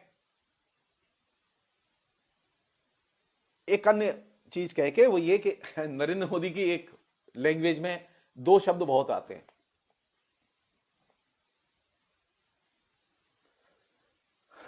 नरेंद्र मोदी कहते हैं कि मैं इस देश को बहुत प्यार करता हूं, इस धरती को बहुत प्यार। वो धरती को नमन करके घुसे थे संसद में, और वो संसद गई। नरेंद्र मोदी को दो चीजों से बहुत प्यार है। एक तो वो देश जिसे हम लोग भारत कहते हैं, जिसे नरेंद्र मोदी कहते हैं मुझे बहुत प्यार है। और दूसरा ये कि वे बार बार कहते हैं कि मैं गरीब का बेटा हूं। अब आप उनकी किसी भी पॉलिसी के बारे में बात करते समय उनके गरीबी के बेटे या वो चाय वाले या उनके जीवनी के किसी भी रेफरेंस का इस्तेमाल करके उनकी नीति को विश्लेषित नहीं करते और न पढ़ सकते हैं। नरेंद्र मोदी चाय बेचते थे, नरेंद्र मोदी एक कंगाल घर में पैदा हुए थे, नरेंद्र मोदी भूखों मरते थे, नरेंद्र मोदी के पास में झोला नहीं है, नरेंद्र मोदी के पास में कुछ नहीं है। इन चीजों का नरेंद्र मोदी की भाषा और नीति से कोई संबंध नहीं।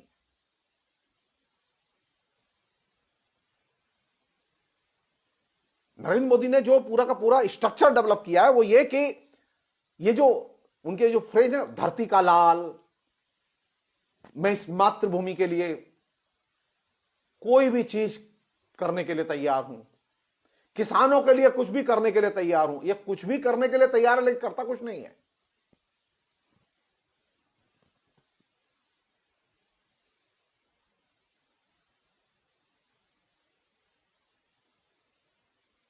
आखिरी बात कह के मैं यहां रोकूंगा फिलहाल इसे।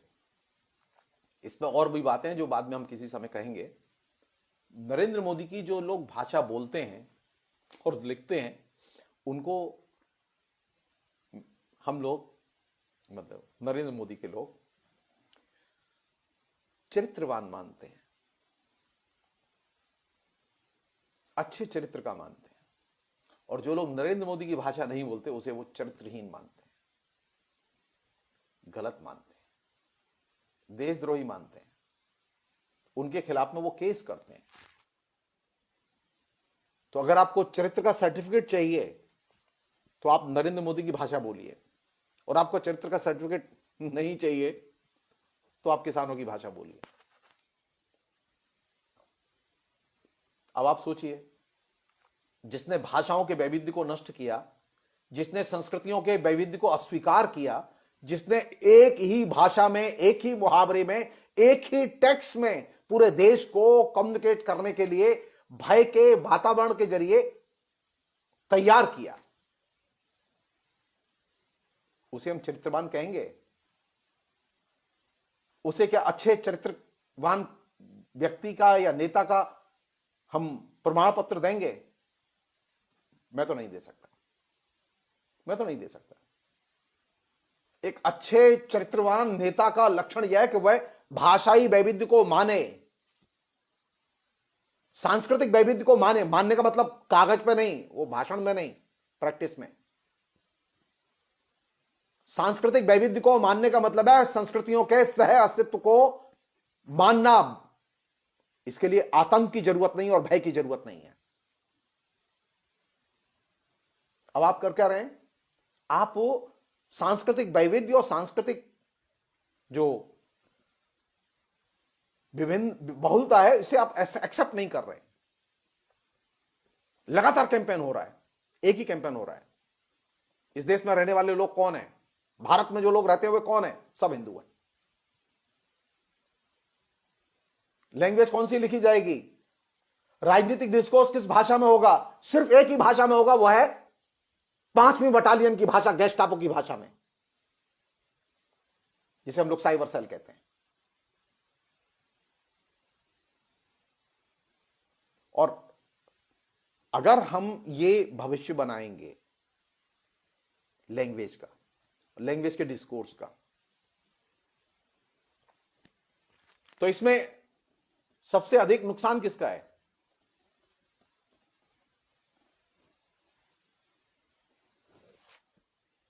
सबसे अधिक नुकसान तो जनता का है। सबसे अधिक नुकसान तो इस मध्य वर्ग का है, जो मध्य वर्ग अभी सबसे ज्यादा इसकी आरती उतार रहा है। पिछले 6 वर्ष में सबसे बड़ी चीज जो नरेंद्र मोदी ने पैदा की है वो ये है कि मध्य वर्ग के लैंग्वेज और कल्चर और विवेक, इन 3 चीजों को नरेंद्र मोदी ने छीन लिया है। अब इस मध्य वर्ग के पास में अपनी भाषा नहीं है, अपना मुहावरा नहीं है। आप रोड पर जाइए, आप लोगों से बात कीजिए, आप लोगों की बात सुनिए।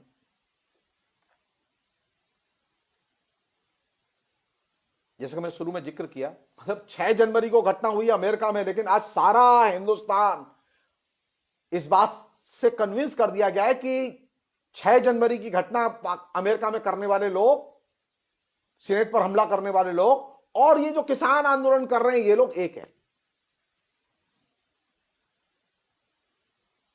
ये जो इकसार कम्युनिकेशन है कि एक यहां से बटन दबाई और वहां वो ओपन हुआ दिमाग में, ये है सबसे खतरनाक चीज। इसने आपकी राजनीति, आपका लोकतंत्र, आपका संविधान, आपका दैनंदिन जीवन एक सिरे से पंक्चर करके रख दिया है। चुनौती किस बात की है?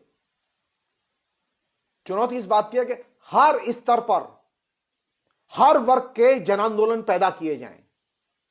आप नरेंद्र मोदी को जन आंदोलन के बिना परास्त नहीं कर सकते।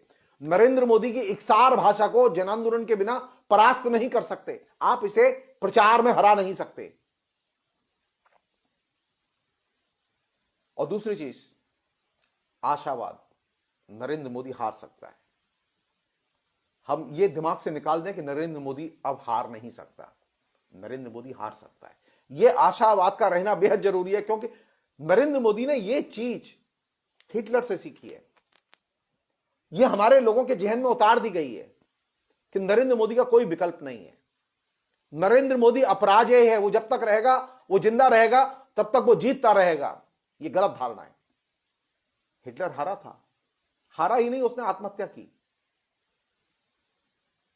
किस आधार पर हम सोचते थे ये? उस जमाने में क्यों सोचते थे ये लोग?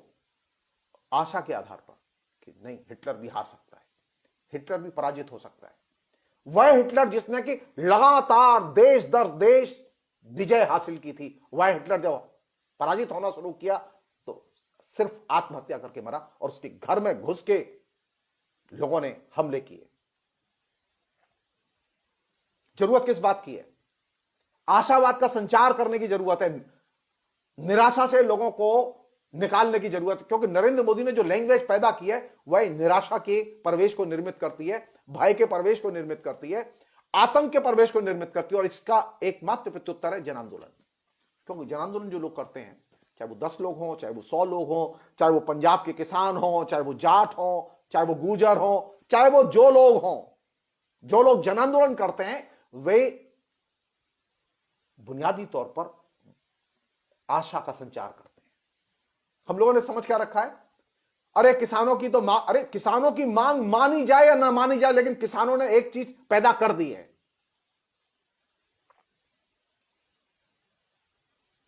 नागरिकता कानून ने एक चीज पैदा कर दी, वो थी आशा। आशा का संचार एक बहुत बड़ी ताकत है लोकतंत्र के लिए। आप लोकतंत्र में आशा के सहारे ही जिंदा रहते हैं। आशा का संचार करना किसी भी जन आंदोलन की सबसे बड़ी भूमिका होती है। और ये जो पूरा का पूरा प्रसंग है, आप इसे मांग पूर्ति के आधार पर नहीं देखें। वो मांगे उठाई गई, वो मानी गई क्या? 100 दिन आंदोलन चला, उसकी सफलता, वो सफल हुआ क्या? आंदोलन कभी सफल नहीं होते। 100 में से 99% आंदोलन असफल होते हैं। लेकिन वे आंदोलन सारे देश के लिए, देश की जनता के लिए एक चीज छोड़ के जाते हैं, वह है आशा, उम्मीद, परिवर्तन की आकांक्षा। दुनिया बदल सकती है। हिटलर ने करोड़ों लोगों को मार दिया, पूरा जर्मन समाज उसके गुलाम था, उसके जय जयकार बोलता था। सारा जर्मन समाज कन्विंस था कि हिटलर कभी हारेगा नहीं। लेकिन उसी जर्मन समाज ने देखा कि हिटलर हारा ही नहीं, उसने आत्महत्या की।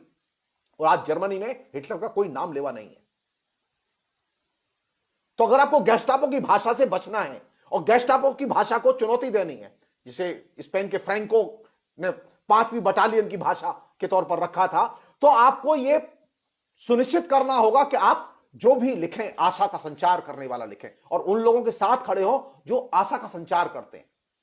उन लोगों को विनोवर करें जो निराशा में डूबे हुए हैं। कुछ नहीं हो सकता।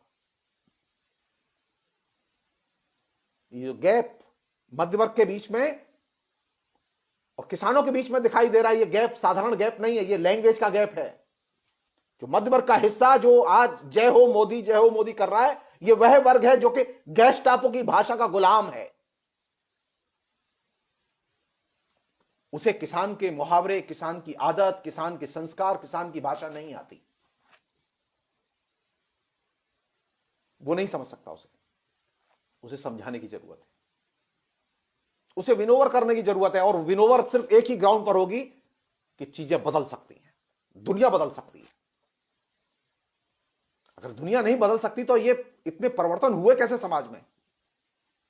तो हम बलकल वस्त्र में ही होते अब तक। कोई दुनिया बदलती ही नहीं। नरेंद्र मोदी से ज्यादा ताकतवर लोग हुए हैं जो कि ये सपने देखते थे कि अब दुनिया नहीं बदलेगी। आरएसएस से ज्यादा ताकतवर संगठन हुए हैं हिंदुस्तान में और हिंदुस्तान के बाहर कि दुनिया नहीं बदलेगी। तो जिन लोगों के पास में परिवर्तन की भाषा है, जिन लोगों के पास में आशा का संचार करने की, आंदोलन की क्षमता है, चाहे वो 2 आदमी हो चाहे वो 1 आदमी हो,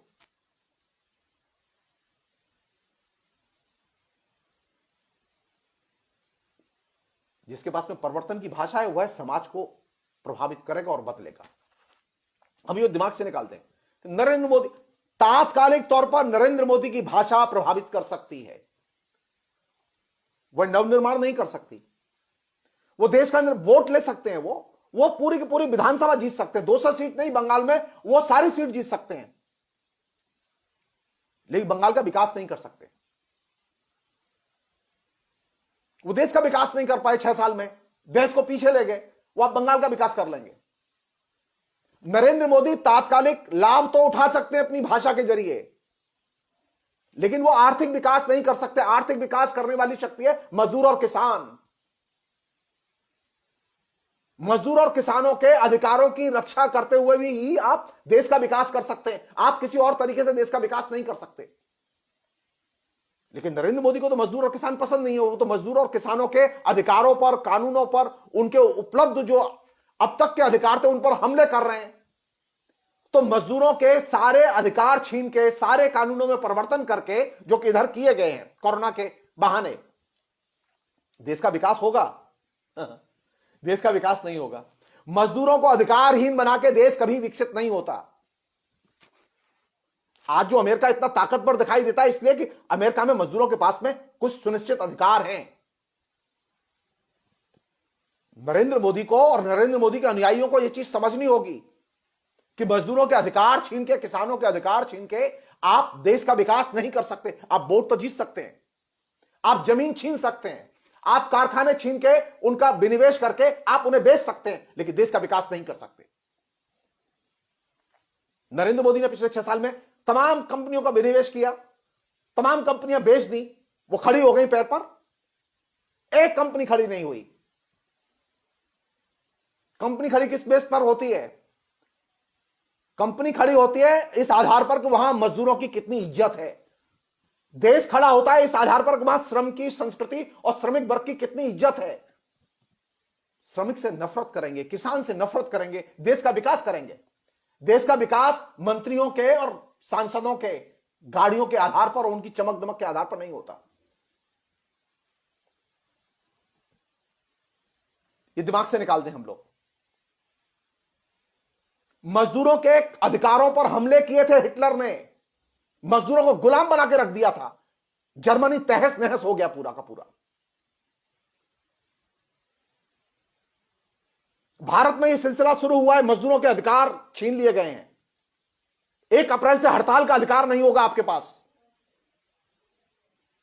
आपकी जरूरत क्या है? आप यह चीज सुनिश्चित करें, देश का विकास करना चाहते हो तो यह चीज सुनिश्चित करें कि मजदूरों और किसानों के अधिकार सुरक्षित हों। मजदूरों और किसानों के अधिकार छीन के आप सिर्फ एक युद्धोन्माद पैदा कर सकते हैं, जो कि जर्मनी में किया गया। भारत में जनता का एक अंश ही सही, लेकिन इस बात को समझ तो गया।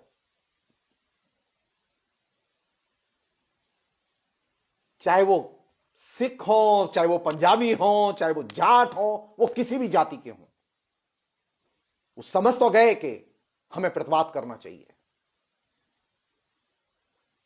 तो सबसे बड़ी जो हमारी उपलब्धि है, जो चीज है, वो क्या है कि मजदूरों और किसानों के अधिकारों की रक्षा की जाए। नरेंद्र मोदी की नजर इस बात पर है कि मजदूरों और किसानों को अधिक से अधिक अधिकारहीन बनाया जाए। और यह जो अधिकारहीन बनाने की जो प्रवृत्ति है, इस प्रवृत्ति से देश का विकास नहीं होगा। आर्थिक अवस्था में सुधार नहीं आएगा, देश और पीछे जाएगा। सो नरेंद्र मोदी की जो भाषा है वो विकास की भाषा नहीं है, वो आर्थिक विकास और राष्ट्रीय एकीकरण को सुनिश्चित करने वाली भाषा नहीं है।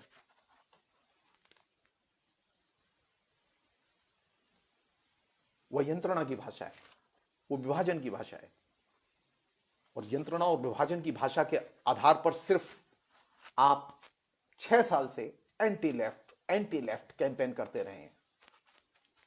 हिटलर ने भी किया था, मुसोलिनी ने भी किया था, सबने किया। अल्टीमेटली पहुंचे कहां? लेफ्ट तो रहा, आज भी है, आगे भी रहेगा। तो एंटी लेफ्ट कह के आप अपने वोट बैंक को चंगा तो कर सकते हैं, अपने अनुयायियों को चंगा कर सकते हैं, उनका मनोरंजन कर सकते हैं, लेकिन देश का विकास नहीं कर सकते। देश के विकास के लिए जरूरी है कि मजदूरों की भाषा को मानो, मजदूरों के संस्कार और संस्कृति और अधिकारों को मानो, किसानों की भाषा और संस्कृति और अधिकारों को मानो, और भारत के भाषाई वैविध्य को मानो। और जाहिर है कि नरेंद्र मोदी की भाषा में वैविध्य के लिए कोई जगह नहीं। और जब आपके पास वैविध्य के लिए कोई जगह नहीं है, तो तय है कि भारत के लिए तो ऐसे लोग एलियन हैं, दूसरे लोग के प्राणी हैं, वो भारत के नेचुरल अधिकारी नहीं है, वे भारत की राजनीति के स्वाभाविक उत्तराधिकारी नहीं है। और इसी अर्थ में लोकतंत्र में हम लोगों ने ये देखा भी है कि लोकतंत्र में विचलन भी होते हैं, और कभी कभी विचलन ऐसे होते हैं जो पीछे की तरफ ले जाने वाले होते हैं, सिर्फ आगे की तरफ ही नहीं, पीछे की तरफ ले जाने वाले होते हैं। ये विचलन पहले भी देखे गए, ये विचलन अभी भी देख रहे हैं। इस विचलन से निकलने का एक ही तरीका है आशा, और सिर्फ आशा रखना कि समाज बदलेगा, परिवर्तन होगा, चीजें बदलेंगी। नरेंद्र मोदी भी परास्त होंगे, नरेंद्र मोदी की भाषा की ग्रिप से भारत मुक्त होगा। फिलहाल इतना ही। बहुत बहुत शुक्रिया, थैंक यू।